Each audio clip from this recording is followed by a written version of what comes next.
Hey everyone, I'm Leavezo back here with another episode of Outlandish, and today we're going to talk about the theory that the Loch Ness Monster is the ghost of a dinosaur. Okay, so obviously you've probably seen the tweet. This is the tweet, the OG tweet, the whole reason why I'm making this video, because I read this tweet a couple years ago and I freaking love it. And I'll get more to like why I love this tweet so much, but it invites us to go on a philosophical journey, doesn't it? It beckons us forward into an unknown world of discovery, of expanding our minds and entertaining possibility. Now, there are a lot of videos about the Loch Ness Monster. There are also a lot of videos about ghosts, but this video is going to combine both of them together. And like, obviously there it is. That's the whole thing. Literally, that's the whole video. That's what we're talking about today. So you literally can turn it off right now and be like, cool, I got what I came for. But we're gonna talk about it even more in depth and go to ridiculous detail into the parts of it that you didn't even know you wanted to hear. So we should probably begin with a brief history of ghosts.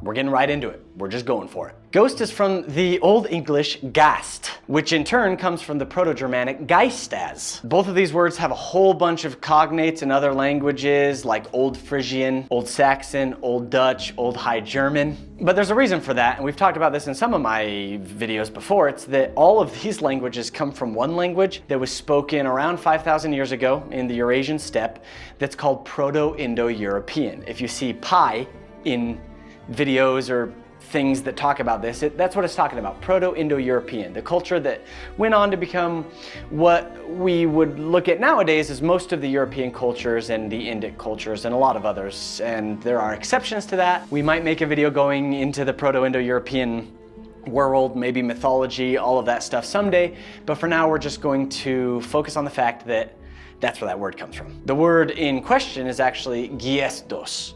Of course, we don't know how Proto-Indo-European was pronounced because none of it is written down, but this is something that we have done reconstructing this language by looking at all the other languages that go together. It's actually really cool.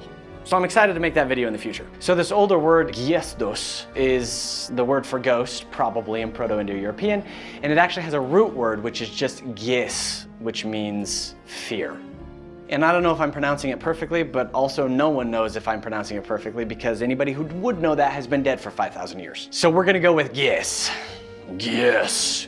Gies. Okay, I'm not putting that part in the video. In folklore, a ghost is the soul or spirit of a dead person that remains after the death has taken place. And part of the ghost belief is that this spirit or this soul is able to appear to people who are still living.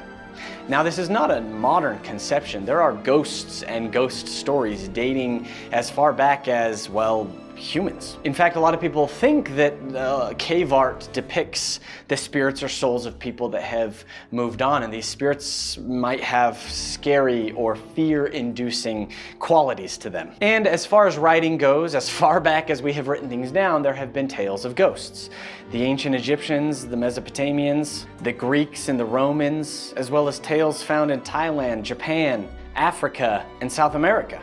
In fact, pretty much every culture around the world has ancestrally had stories of ghosts. And though these stories have slight differences, there are some things that are the same. This is the identity, the essence of a person who has passed on coming back to haunt the living. Now, even though we get this word from the Proto-Indo-European word for fear, not all of these stories are scary. In fact, in a lot of the ancient Egyptian tales, these were people coming back to, visit their family. And in fact, we see in a lot of cultures, that's what these ghosts are doing. They're coming back to warn or to educate or to help those that are still on Earth. And they are helping their family a lot of times, people that they had an emotional connection to. And this is what maybe contributed to the idea that ghosts remain because of unfinished business. Before this soul or spirit can move on to the light that waits at the end of the tunnel, it has something that it needs to do. Whether that is to pass on information or resolve something that happened in its own life. The idea of unresolved karma is at the center of a lot of these ghost legends, that this individual, this person, needs to do something, to learn something, to put something right, to finish the business before they can move on. And this can be positive or negative, like we talked about. They can be coming back to help somebody, but they could also be coming back to curse someone who wronged them. There are also a lot of traditions of mortals helping ghosts to resolve their unfinished business, helping them to move on so that they could then resolve their trauma. And that's really what this is. This is just kind of probably a metaphorical way for us to address trauma. And you know what? Trauma maybe does persist past the grave. I'm not here to pass judgment on what you do or don't believe. I have my own beliefs, but I think it's very likely that some unresolved things in our psyche could persist after death. I'm totally open to that possibility. And so in that respect, I totally am open to the idea of ghosts, especially ghosts who have unresolved issues. Maybe they're even representations of the collective unconscious of humanity, here to right wrongs and to enact karma where it needs to be enacted. We see that as a recurring theme throughout all of the legends of ghosts. Whether it's the Irish fetch, which is a ghostly doppelganger of yourself, or the lady in red or black or white in different cultures. Even sailors' tales of ghost ships, which probably arose from a natural phenomenon known as the Fata Morgana. These are tales of unresolved storylines, of pieces of narrative that don't have a satisfying end to them. Now, what is really interesting about all these ghost stories is that this sort of misty, airy, ethereal, white, translucent idea of a ghost is actually quite modern. Now, anthropologists are actually divided on this. Many think that this idea of a ghost being kind of translucent dates back to time immemorial, when there was an association with breath and life and spirit, and that when you saw your breath in the crisp morning air, that was kind of an emanation of your ghost. Therefore, ghosts would themselves look like that. But other anthropologists disagree. They say that most of the ghost tales, people just appeared as they do in life. They just appeared after death.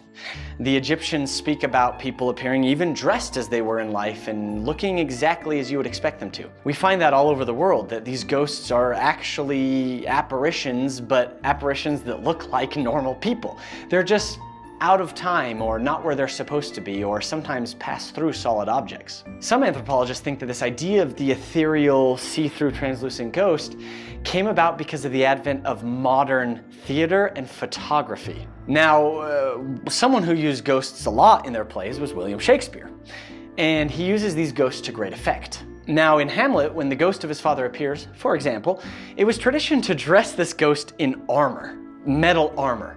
But because that armor was loud and clanky, it became actually a joke that ghosts on stage became comical because they were so loud and not intimidating at all. So they replaced that armor with spirit drapery, which may have given risen to the idea of a ghost wearing long, wispy, ethereal clothes. Another interesting thing that happened in theater is Pepper's Ghost, an early special effect in which an image of someone was reflected through a pane of glass and would look ethereal and ghostly on stage. Some anthropologists think this is itself the reason for the modern conception of translucent ghosts. Another interesting addition is the advent of photography. And that coincided with the spiritualism of the late 18 and early 1900s, in which people were trying to commune with ghosts. A lot of people found that using double exposure, you could create the image of a ghostly, translucent figure. This, some anthropologists say, also added to the modern conception of what a ghost is. But throughout history, there have been many different images of ghosts, including heads with attached entrails flying through, demons, creatures. All sorts of different things have been ghosts in different cultures. And our modern culture, it would make sense that we would have our own. So that being said, now that we laid the groundwork for the different possibilities of what a ghost can be, let's do a brief history of the Loch Ness Monster. Most of the sightings of the Loch Ness Monster, or Nessie, have occurred since the 1940s, but there are ones that predate that. A lot of people cite this 565 experience of St. Columba as the very first Loch Ness Monster sighting. Now, if you haven't heard the story, St. Columba was spreading Christianity in early Scotland and came across the River Ness. Now, it wasn't the lake or Loch Ness, it was the river that feeds into it. Now, as he was traveling along this river, he encountered a group of men who were Pictish, who were burying a man who had been killed. When St. Columba asked how he had been killed, they said it was a water beast that did it. St. Columba, wanting to fix all the problems and maybe to convince people of his power and therefore get them to convert to Christianity, said, well, we'll take care of this monster problem for you. So he asked one of his servants to swim across the river. Quickly the beast approached him in broiling water, and St. Columba made the sign of the cross and said, "Go not further, do not touch the man, go back at once." And because of the power of God, obviously that demonic creature fled as if it was pulled back by ropes. That's what they wrote. Everybody includes that in all the documentaries. They say pulled back by ropes because I think it sounds cool. Now, a lot of anthropologists think that this story was obviously fictional, and that this was based on stories of the Kelpies or the water horse from Pictish mythology. Other influences include the Oliphaist from Irish legend. These are dragons or serpents or types of monsters or creatures that plague humanity. They represent chaotic forces and actual dangers of waters and lakes, because for any society in any time, waters are incredibly dangerous. Drowning is a real threat. So to protect people from dangerous waters, these pieces of folklore may have cropped up. I actually hate the idea that legends and myths started as cautionary tales for children, because the adults obviously believed these cautionary tales as well. Not saying that never happened, but I think that there's a little more nuance than just, oh, there's a boogeyman out there. I think early people truly believed in these monsters and felt that these monsters were responsible for the death of many people. Now, I'm not here to pass judgment on if these monsters are real or not. I actually love folklore and mythology. I think that there's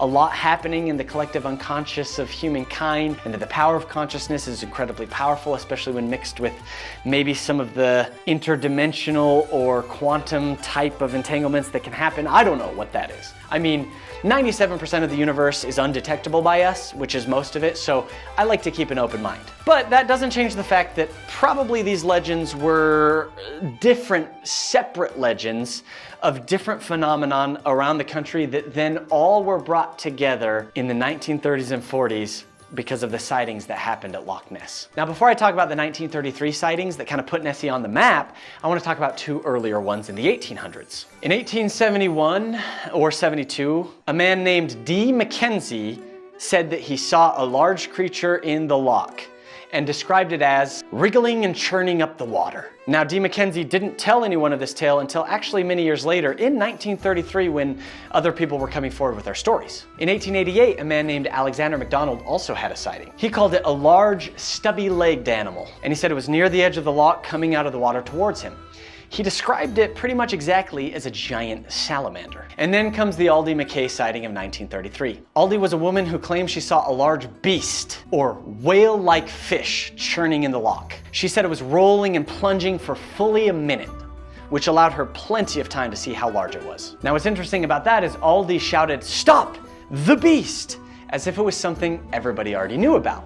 Some anthropologists think that the modern conception of the Loch Ness Monster began in the 1930s, but this kind of hints at sort of some of these legends happening before being a cohesive idea more than they thought. So at this point, we're not fully sure how much the old legends influenced the new ones, but there are other interesting influences we'll talk about in a second. Because a very famous sighting also in 1933 was made by a man named George Spicer. He said he was driving along the road near the loch with his wife, and he saw, and I quote, "a most extraordinary form of animal." He described it as 4 feet high and 25 feet long. He said it had a long, wavy, narrow neck that was at least 12 feet long, as wide as the road itself. He said it was as thick as an elephant's trunk, and that's it. He didn't see any legs or tail. Now, of course, it was going quickly, and he said crossed the road with an animal in its mouth, went through the bushes and back into the loch. But he did describe it as the nearest approach to a dragon or prehistoric animal that I have ever seen in my life. Now, after that, obviously, since the 30s, Nessie got very famous, and there have been hundreds, if not thousands, of sightings over the years since then. And as many sightings as there have also been explanations for the Loch Ness Monster.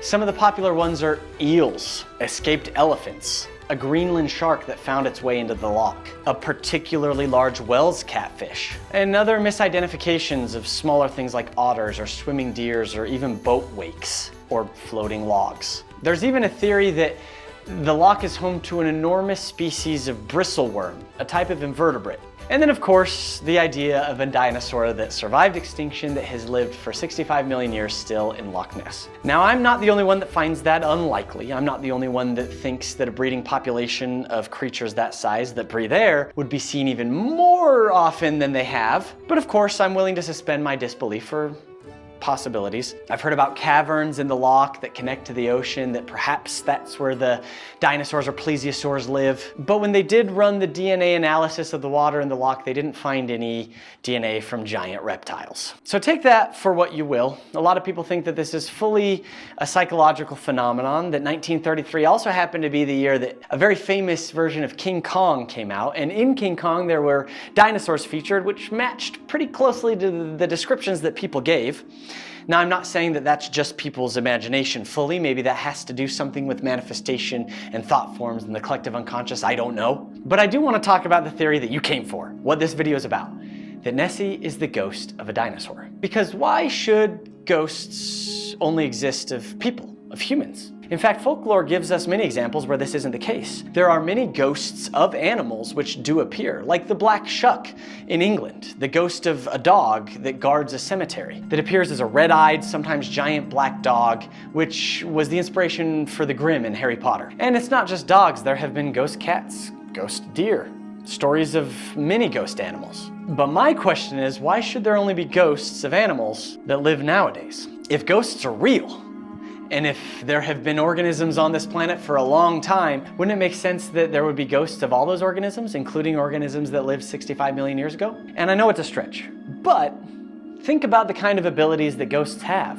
To be able to float, to pass through things, to maybe take other forms. These are all things that maybe this ghost of this dinosaur has learned to do over the years. Maybe it can look different to different people. Maybe it can do things that you wouldn't think a plesiosaur could do. I'm not saying the plesiosaur would be the dinosaur. There's a lot of aquatic reptiles that could fit this description, but let's say one of them has been a ghost and has been haunting this loch for a long time. Let's just open our mind. Let's just think about this. Let's just entertain the possibility that probably isn't true or maybe not true, but we're just gonna think about it. Imagine a creature, a dinosaur, an animal who loves the ocean, who loves to play throughout the waves and explore the different expanses of the world. You have so much possibility and you love to swim as fast as you can, as far as you can, and then boom, suddenly one day there's an enormous earthquake and you're trapped in a relatively, for you, tiny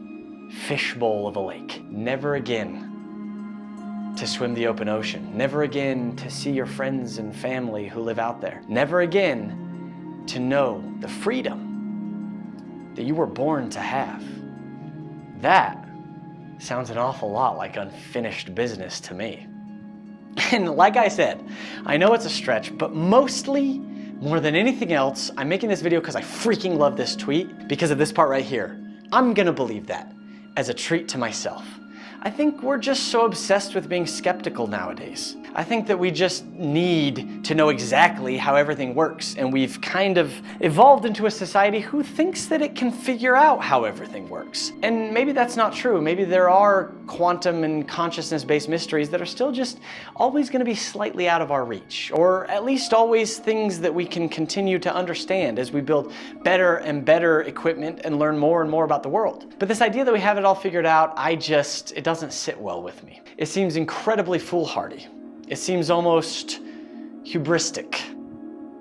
So at the end of the day, for me, the Loch Ness Monster might be a giant eel. It might be the imagination of a bunch of people. It might be the physical manifestation of the imagination of a bunch of people. Or it might be the spirit of a lost, lonely dinosaur who is still looking for its home. Thanks for going down this road with me, everybody. Thanks for listening to my whole spiel. I just want this episode to be an invitation to open your mind a little bit, to entertain possibility, because that's always a good idea. I'm not saying take stuff wholeheartedly, but being open to play with things that maybe you disagree with. I think the world would be a kinder, gentler, more magic, more adventurous place if more people did that. Anyway, thank you. I love you. Everybody who has viewed my channel, I appreciate every single view. I appreciate the subscribers, those of you that click the thing for the notifications. I'm supposed to do some sort of call to action at the end of every video, but I want this to be something that you want to follow because you want to follow it. So if you're in, that's awesome. If not, that's okay too. Thanks for coming. I'm Leavezo, and this is Outlandish.